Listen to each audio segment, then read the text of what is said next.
brought to you by Palvi Agrico. आता शेतीसाठी जे काही लागणार ते घरपोच मिळणार, तेही मोबाईलच्या एका क्लिकवर.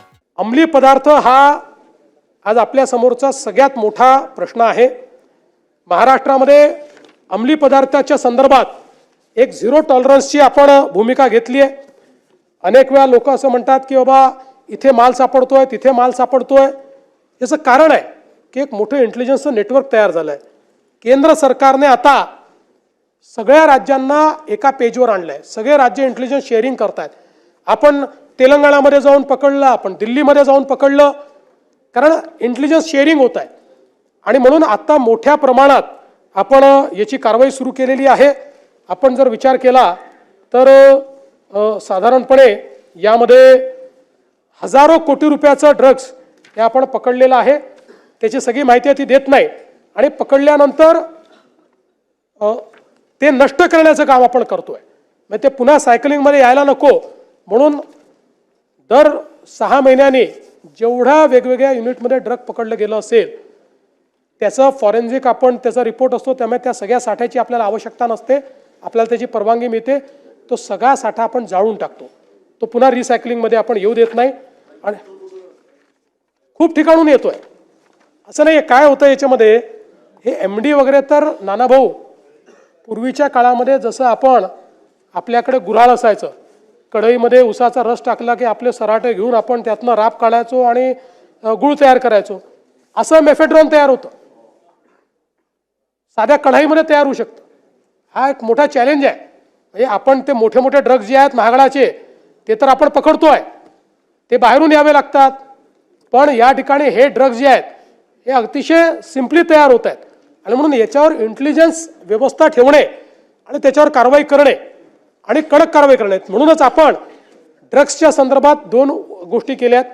MPD आणि मोकामरे यांना घेतलेलं आहे, ते आपण लावतो. आणि कोणी पकडलं गेलं, पेडलरी पकडला गेला तरी फॉरवर्ड लिंकेज काय आणि बॅकवर्ड लिंकेज काय हे आपण शोधून काढतो. वेगवेगळ्या ठिकाणी लक्षात आलं की कंटेनरमध्ये ड्रग्ज येत आहेत. आता सगळ्या हे जे काही पोर्ट्स आहेत त्या ठिकाणी स्कॅनिंग मशीन लावलेले आहेत, ज्यातनं ते स्कॅन आपल्याला करता येतं आणि त्यातनं समजतं. पोस्टाने पाठवतायत, आपलं वेगवेगळ्या प्रकारच्या पद्धती त्या ठिकाणी वापरतायत. तेही सगळ्या लोकांना आपण हे सांगितलेलं आहे की तुमच्यावर जबाबदारी आहे. तिथे भेटी देऊन तिथली सिस्टीम जी आहे ती सॅनिटाईज करण्याचं काम आपण केलेलं आहे. मोठ्या प्रमाणात जाणीव जागृती होते. आणि विशेषतः ज्या पोलिसांनी याच्यामध्ये डायरेक्ट इनडायरेक्ट सहभाग घेतला असेल त्या पोलिसांना आपण बडतर्फ केलेलं आहे. त्यांना सस्पेंड केलेलं नाही. थेट 311 खाली आपण त्यांना बडतर्फ केलेलं आहे. हे देखील या निमित्ताने मला सांगायचं आहे. अशी माननीय मुख्यमंत्री महोदयांनी ड्रग्स बद्दल उल्लेख केला.